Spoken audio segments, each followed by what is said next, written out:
यह घटना श्री जगन प्रसाद रावत, भूतपूर्व मंत्री, उत्तर प्रदेश सरकार, कमला नगर, आगरा से संबंधित है।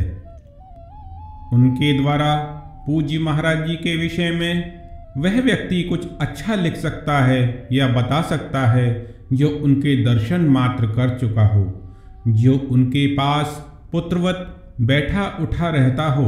उसे समझ नहीं आता कि वह उन्हें बाबा, महाराज, संत, साधु आदि संबोधन लगाकर किस प्रकार, किस भांति पुकारे।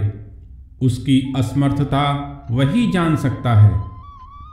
श्री जगन प्रसाद रावत जी ने बाबा को बहुत और जितने करीब से देखा है, वह इस जन को इससे भी ज़्यादा करीब से पहचानते थे। यह बात आपको बिल्कुल उल्टी या बेतुकी लगेगी, क्योंकि बाबा उनके घर के बुजुर्ग थे। उनका गांव और अकबरपुर पास पास 2 गांव हैं, जहां ब्राह्मणों में पारिवारिक संबंध रहना स्वाभाविक और पारंपरिक है। महाराज जी का गांव अकबरपुर है। सन 2829 में जब स्वतंत्रता का आंदोलन अपनी भूमिका तैयार कर रहा था, तब उस समय श्री जगन प्रसाद रावत एक कार्यकर्ता थे। साइकिल से इधर उधर अंग्रेजों के विरुद्ध योजना बनाने में और जन चेतना जागृत करने में लगे रहना उनका स्वभाव बन गया था। महाराज जी उनको जानते थे, लेकिन वे महाराज जी को नहीं जानते। उनके धर्म के प्रति संस्कार सुदृढ़ होते हुए भी राजनीतिक धर्म इस समय उनका कार्य क्षेत्र बन गया था। बाबा के प्रताप की धूम इस समय चातुर्दिक व्याप्त थी। बड़े बड़े अधिकारी, नेतागण, व्यापारी महाराज जी के अनुगामी होकर उनके वंशवत भक्त बने हुए थे। श्री जगन प्रसाद रावत की भेंट महाराज जी से सर्वप्रथम लखनऊ में हुई और वहीं वे दर्शन प्राप्त कर कृतार्थ हुए। महाराज जी के बहुत पुराने भक्त भगवान सहाय ICS सन 1946 में लखनऊ में उनके ही पड़ोस में रहते थे। महाराज जी उनके यहाँ अक्सर आया जाया करते थे। महाराज जी से भगवान सहाय ने जब श्री जगन प्रसाद रावत जी का जिक्र छेड़ा, तो बाबा ने उनसे कहा, वह तो अपना ही लड़का है, मैं उसे अच्छी तरह जानता हूँ, आए तो मिलवाना। श्री भगवान सहाय जी ने श्री जगन प्रसाद रावत से कहा कि बाबा तो तुम्हें जानते हैं और तुम उनके दर्शन जरूर करो। कुछ दिन बाद एक ऐसा संयोग बना कि महाराज श्री भगवान सहाय के घर आए और उस दिन वे लोग जब मीटिंग से वापस लौटे तो बाबा महाराज के आगमन की सूचना सुनी कि अंदर कमरे में बैठे हैं। जब श्री जगन प्रसाद रावत अंदर गए तो उन्होंने चरण स्पर्श किए। कुछ अफसर भी साथ में थे।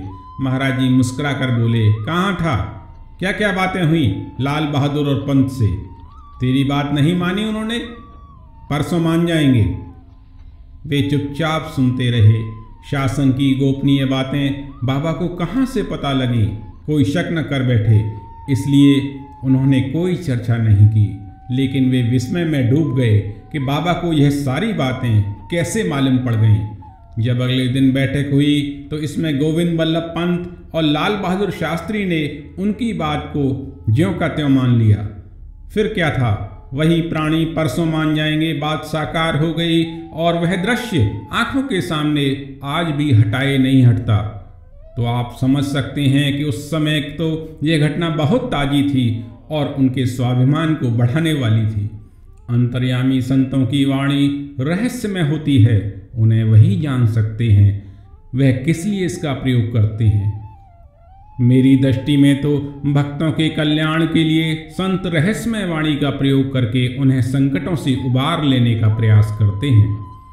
एक ऐसी ही बात वे सुनाते हैं बाबा नीब करौरी महाराज के संबंध में। रानीखेत से पब्लिक अकाउंट्स कमेटी की मीटिंग करके श्री रावत जी लौट रहे थे तो वे 25-30 आदमी थे। रानीखेत से भूमि आधार होते हुए नैनीताल जाना था। भूमि आधार पर बड़े जोर जोर से कीर्तन चल रहा था। तब रावत जी ने पूछा, क्या हो रहा है? भक्तों ने बताया कि महाराज जी आए हैं। फिर क्या था, सभी लोग दर्शन करने के लिए गाड़ी से उतर पड़े। बाबा ने सबको खूब प्रसाद दिया। प्रसाद भी इतना खाया और रख भी लिया। जब रावत जी ने थोड़ी देर बैठना चाहा, लेकिन महाराज जी बोले, भाग जा, तू अभी भाग जा यहाँ से। थोड़ी देर भी उन्होंने वहाँ नहीं रुकने दिया। वे लोग तुरंत नैनीताल रवाना हो गए। वहाँ जाकर कमरे में जैसे ही बैठे थे कि भूकंप आ गया और सारी कुर्सी मेजें लड़खड़ाने लगी। तब रावत जी ने समझा कि बाबा जी ने हमें भूमि आधार से क्यों भगा दिया। यदि थोड़ी सी देर भी वहाँ बाबा जी रोक लेते तो कोई भी दुर्घटना हो सकती थी। इसलिए उन्होंने उन्हें वहाँ से भाग जाने को कहा। महाराज जी की ऐसी बातें करते देख ऐसा नहीं लगता था कि वे बहुत पहुँचे हुए संत हैं, लेकिन जब उनकी वाणी का रहस्य उद्घाटित होता तब पता चलता कि बाबा जी सभी को मार्गदर्शन करते हैं, मार्ग दिखाते हैं। आज भी उनके मार्गदर्शन की हमको जरूरत पड़ती है। वह भक्त वत्सल ये इनके इन प्रकार मार्गदर्शन देकर हम पर अपना वरदहस्त रखे रहते हैं। वे हमारे बीच आज भी हैं।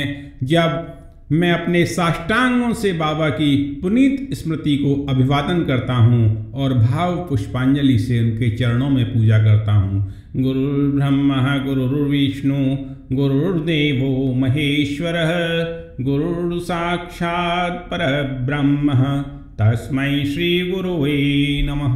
त्वमेव माता च पिता